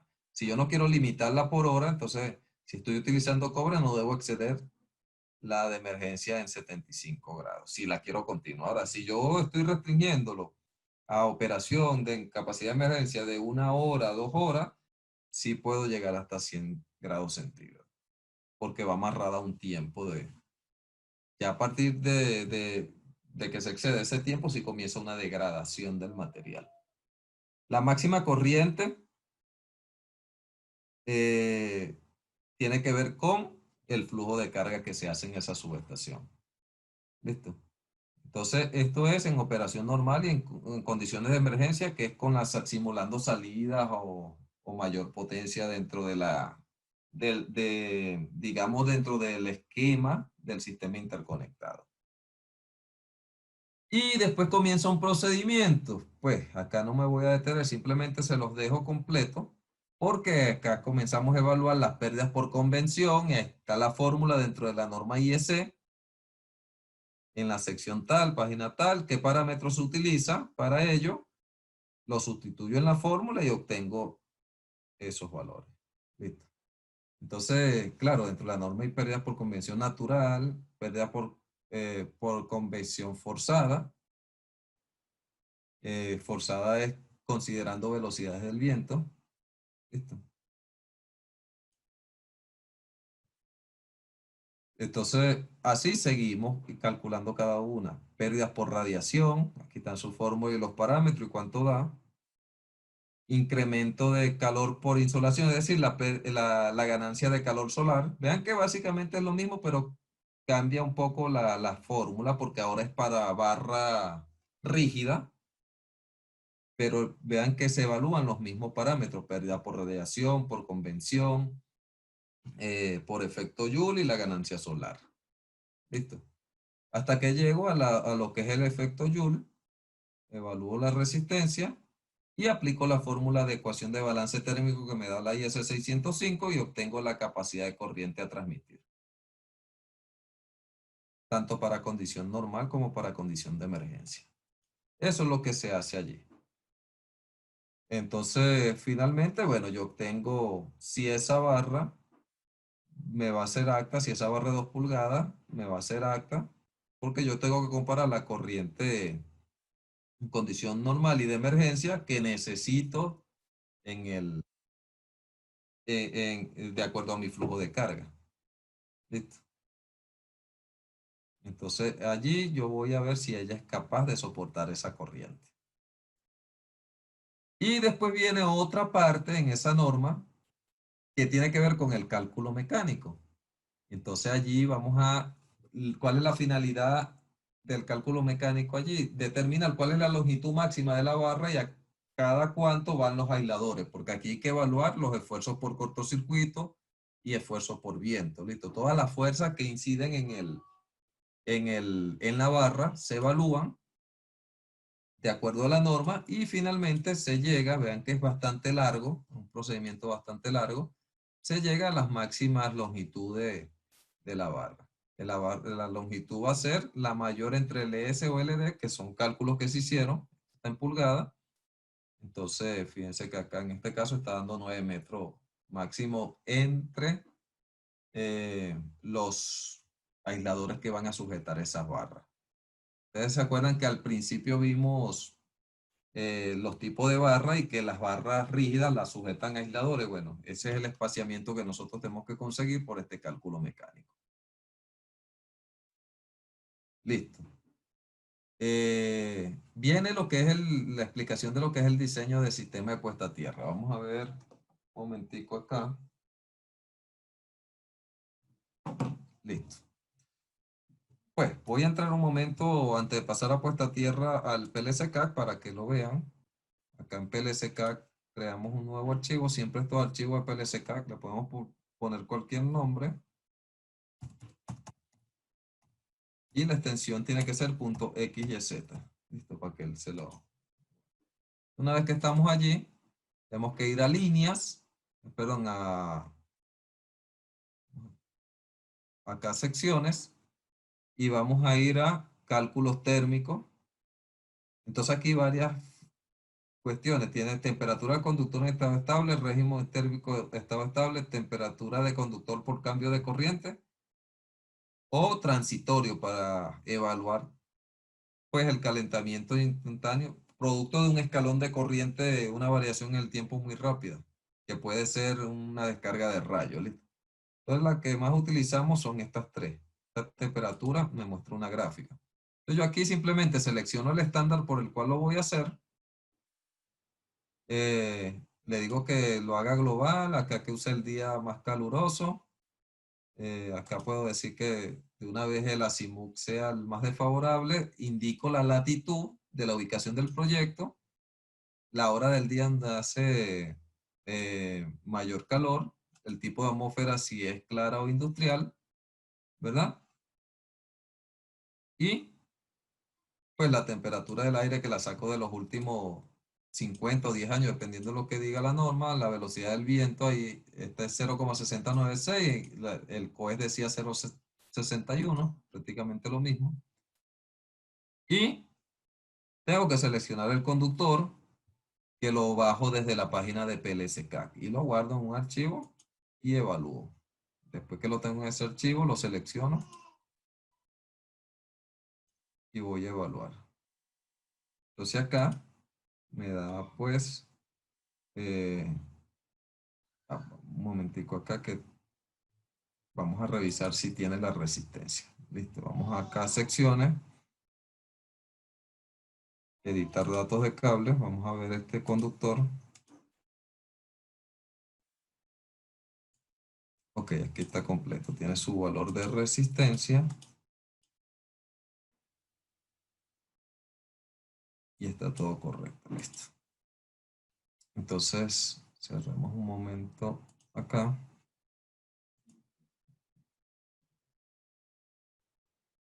Vamos a gráfico de corriente.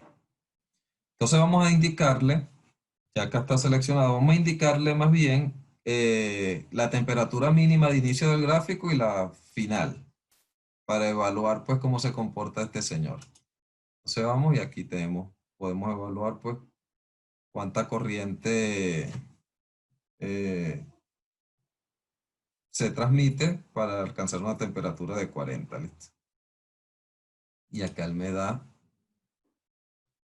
digamos, si yo voy acá a temperatura del conductor en estado estable, puedo hacer lo mismo, pero si yo quiero ver, bueno, yo necesito 1200 amperios y seleccioné este conductor 900 kc1000. Quiero ver a qué temperatura llega y vean que para 1200 amperios llega a 120.8. Ya sé que tengo que aumentar de calibre o poner dos conductores por fase. Esto es básicamente lo que se hace. Y vean que me da la ganancia solar, las pérdidas por radiación, las pérdidas por convención, ¿verdad? Cada una de ellas desglosadita de una vez. Y no tengo que hacer esos cálculos manualmente. Listo, todo eso lo vamos a ver al detalle, pues, cómo se hace con el software y cómo se hace de forma manual. Ok, ahora sí vamos a puesta a tierra.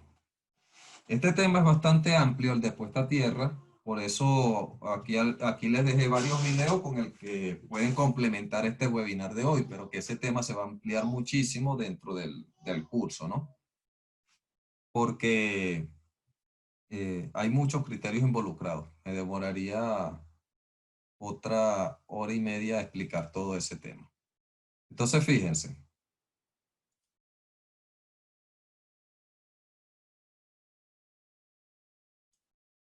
Por acá indican, en el cálculo de las barras se va a realizar barras tubulares. Algunas veces se emplea a la llegada de las bahías de transformación. Sí, sí lo confirmo, Juan. De hecho, es la segunda parte de la explicación que di, el cálculo de las barras tubulares con la IEEE 605. En esa norma está tanto planas como tubulares. ¿Listo? Pero sí se va a dar. Entonces, en el diseño de sistema puesta a tierra, lo que queremos es, pues, diseñar la malla de la subestación, tomando en cuenta los parámetros de seguridad indicados en la norma IEEE 80. Entonces, en ese curso vamos a ver cuáles son los requerimientos generales y cómo se debe hacer la interconexión de los diferentes sistemas de puesta a tierra. Nosotros vamos a tener los elementos de potencia, elementos de descargadores de sobretensión, elementos de apantallamiento, puesta a tierra para equipos electrónicos, puesta a tierra para descargas estáticas. Entonces, ¿cómo se deben interconectar? ¿Cuál es la verdadera o la forma más recomendada de interconectarlos? ¿Listo? Entonces, vamos a ver también cómo es el tema de la construcción de estos sistemas, elementos de mejoradores del suelo que se utilizan para ese tema cuando las resistividades son muy altas y las corrientes de cortocircuito también. Esos son diseños en casos muy particulares. Cómo se hace y cómo se utiliza eso, cómo se hace el diseño, la configuración y evaluar lo que es un diseño convencional bajo la IEEE 80, configuraciones del anexo B típica, cuadrada versus configuraciones atípicas o irregulares que se deben hacer por método de elemento finito. Vamos a ver las definiciones, pues todo lo que, los parámetros involucrados en el diseño, los tiempos de despeje de la falla, el factor de división de corriente que depende de la cantidad de líneas de transmisión, que llegan a una subestación y de las diferentes rutas por las cuales se puede evacuar la corriente de cortocircuito. El factor de seguridad por crecimiento, que toma en cuenta el crecimiento de la subestación, lo que es la elevación del potencial, el GPR. ¿Cuáles son el procedimiento de diseño de una subestación y que vamos nosotros a tocar al detalle?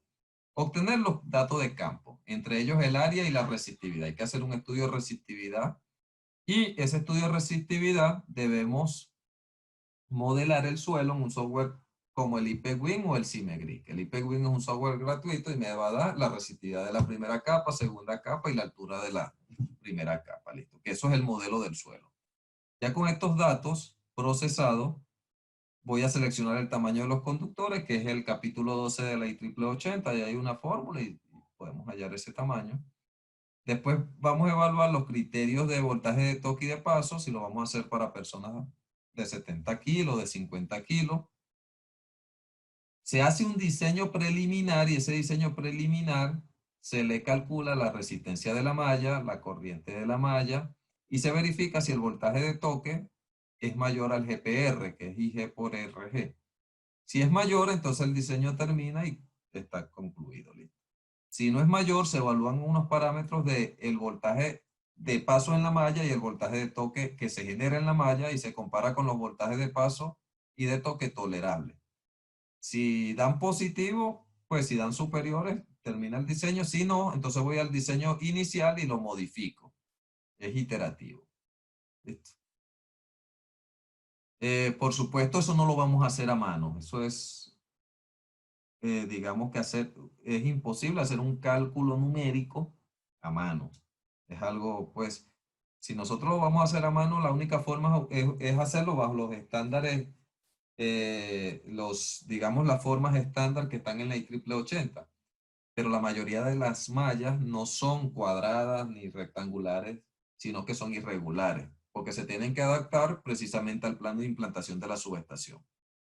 Entonces, dentro del tema, vamos a hacerlo con software. Por acá José Miranda me dice que si podría repetir el nombre del software. Voy a hacer algo mejor, José. Te voy a dar los enlaces para que veas los videos de cómo se trabaja con esos software. Listo, tanto el CIMEGRIC como con el ETAC, como con el IP2Win, que es el de modelamiento del suelo. Esos son 3 videos que están grabados y ya aquí va a quedar el enlace.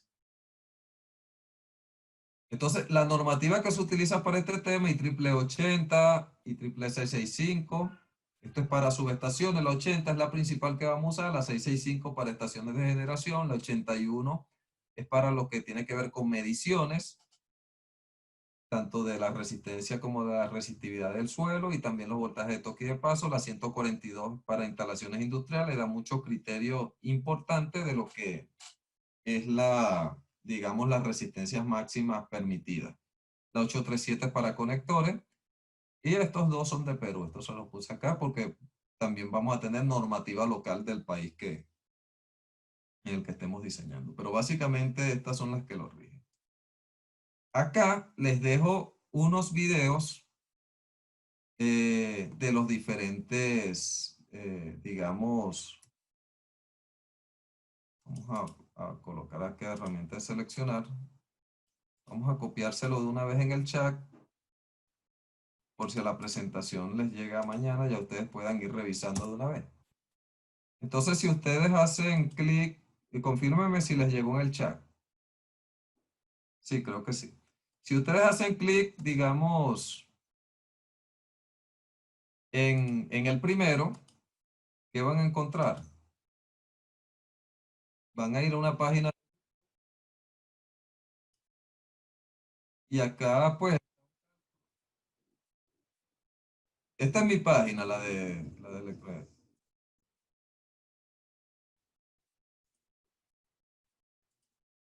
Este es un cálculo de cortocircuito muy básico si no tenemos datos.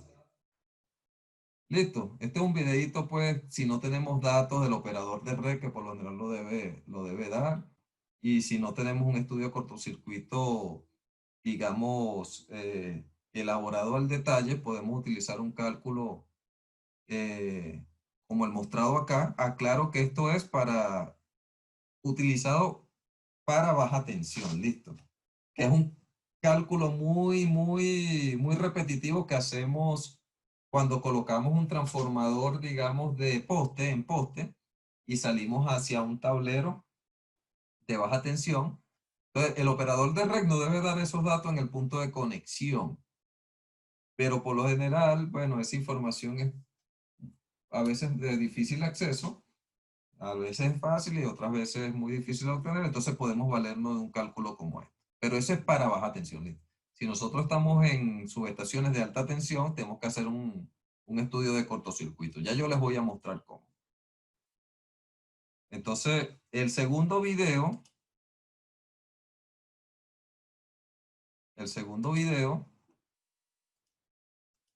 que también lo tengo en esa misma página, bueno, se pueden suscribir a ese canal y compartir.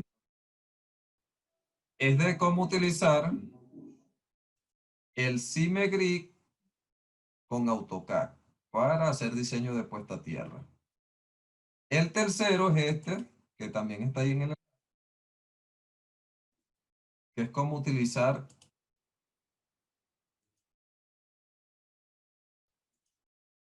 aquí, cómo utilizar el ETAC con el AutoCAD para hacer diseño de puesta a tierra. Y el último es cómo utilizar el IP2Win.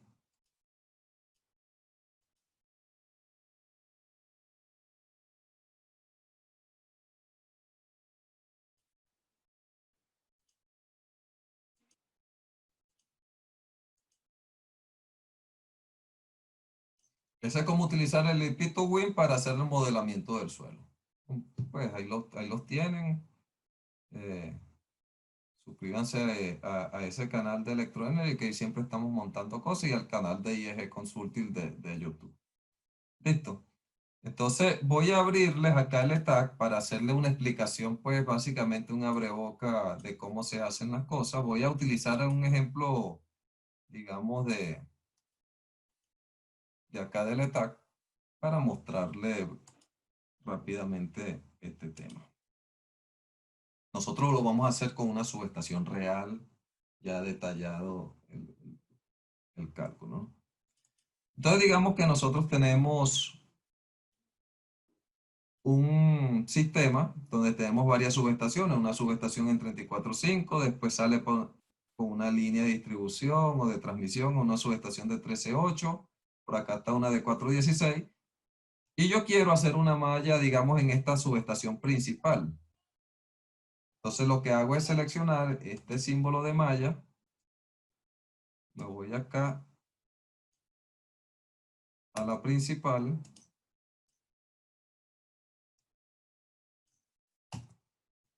Vamos a subirla acá para poder agarrarla mejor.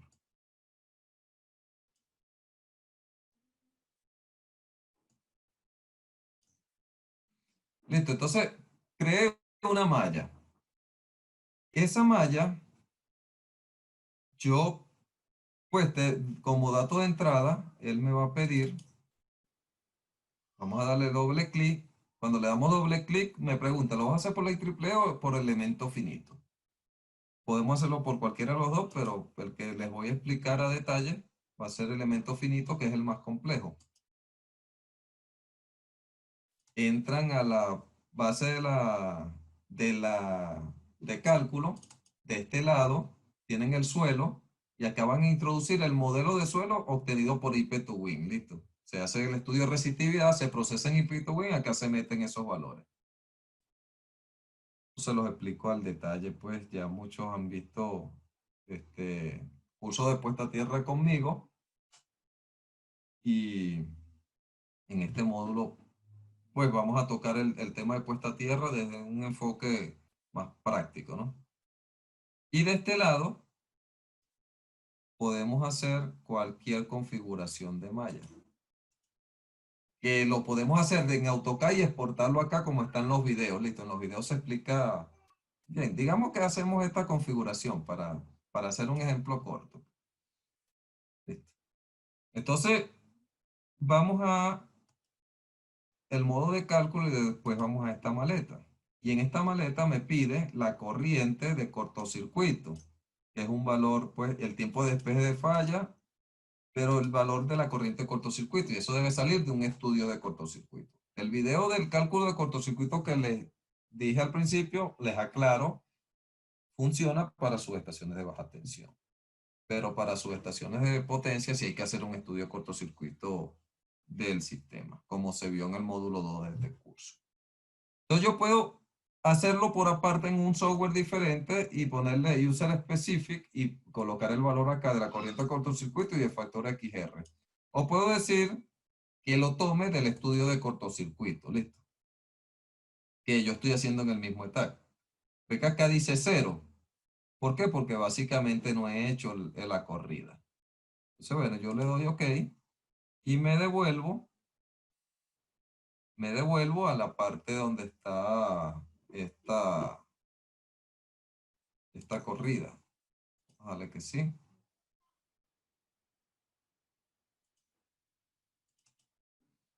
Y acá voy a hacer un estudio de cortocircuito, un análisis de cortocircuito. Pues puedo hacer cualquiera de estos, voy a hacer el máximo cortocircuito y de que lo actualizo. Me voy nuevamente, le hago doble clic a la malla y él me lleva a lo que ya yo tenía y me voy al cálculo, a la maletica y me sigue mostrando 0, ¿listo? Porque yo debo actualizar ese valor de la malla. Entonces vuelvo a cerrar esto.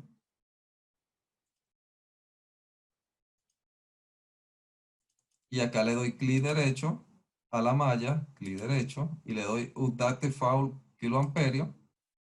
Él me va a decir el valor existente es 0 y el de XR es 0 y el nuevo valor de la corrida es 25 puntos de y 42 el de XR. Le doy reemplazar. Ya cuando yo le doy doble clic acá, le doble clic más fácil. Bueno, eso está por acá. Está en alguno de estas ventanas.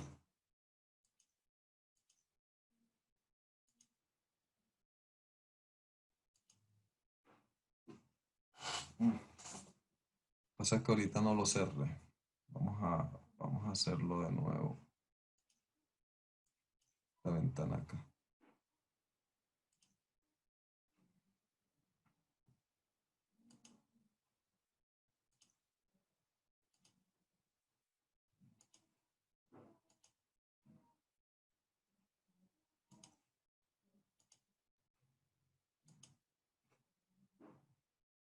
Acá está.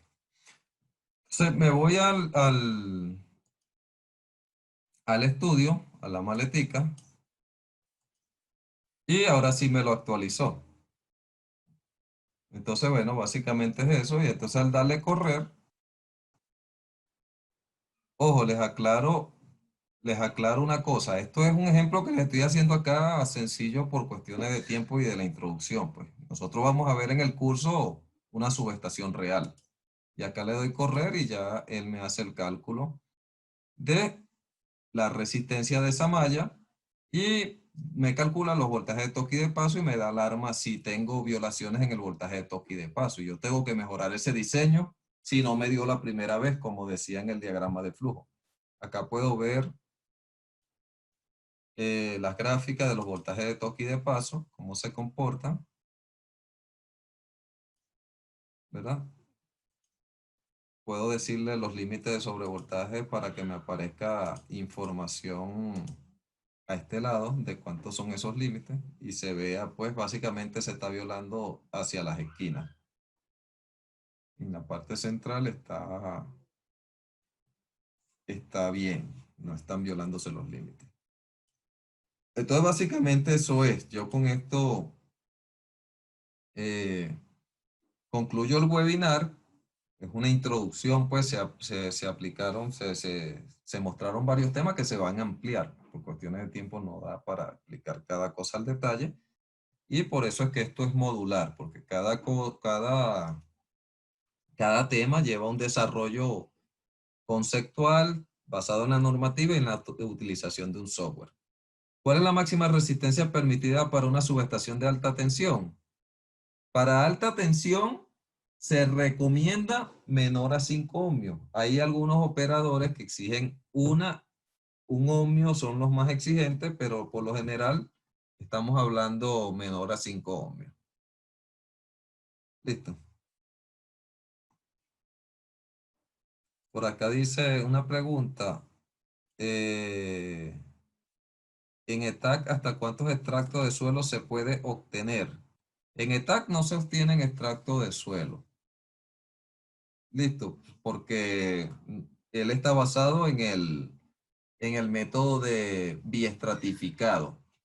No permite hacer cálculo pues de más de 2 capas. Es estándar el ETAC, es así. Y el Symmetric, que es el otro software, también. Listo. Está basado en ese método biestratificado.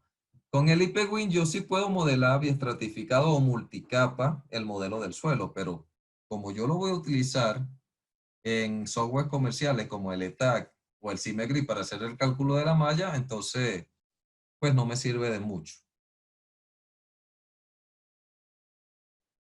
¿Cuál es el valor máximo permitido de GPR en alta tensión? Depende de la normativa. Por acá Edgar pregunta, ¿cuál es el valor máximo del GPR? La normativa IEEE 80 no pone restricción por GPR. La norma canadiense, la CAC, sí pone restricción por GPR y dice que hasta 5.000 voltios. Pero la IEEE 80 no. Ella hace mención a que algunas normativas internacionales ponen esta restricción. Pero lo que te indica la IEEE 80 es que si usted cumple con los voltajes de toque y de paso, tal cual como está acá, esta es la metodología. Esta es la metodología, digamos. Esta es la metodología. Si usted cumple con los voltajes de toque y de paso que sean mayores a los que se presentan en la malla, vean que acabamos de hacer un cálculo acá sencillo con el ETAC. Si los voltajes de toque y de paso cumplen, el diseño cumple. Listo. Por supuesto, eso tiene unas consideraciones, digamos, cuál es el porcentaje entre el tolerable y el máximo permitido. Bueno, ya eso lo tocamos dentro del curso, pues son unas consideraciones muy técnicas que necesito explicarla con la norma IEEE 142. Y va a depender inclusive del área que yo destine para la toma de el modelamiento del suelo. Desde ahí nace ese porcentaje. ¿Listo? Es mi página de Facebook. Si quieren se suscriben también. Ahí siempre estoy colocando información técnica de videos que saco, videos cortos de la explicación de algo en particular o pueden ser webinares completos como estos, que eso después se publican por esa página. Entonces, bueno, copien ese link y ahí se suscriben a esa página. Y hay mucha información también antigua. De hecho, acá se está transmitiendo en vivo este webinar. Muchísimas gracias. Nos vemos el próximo webinar.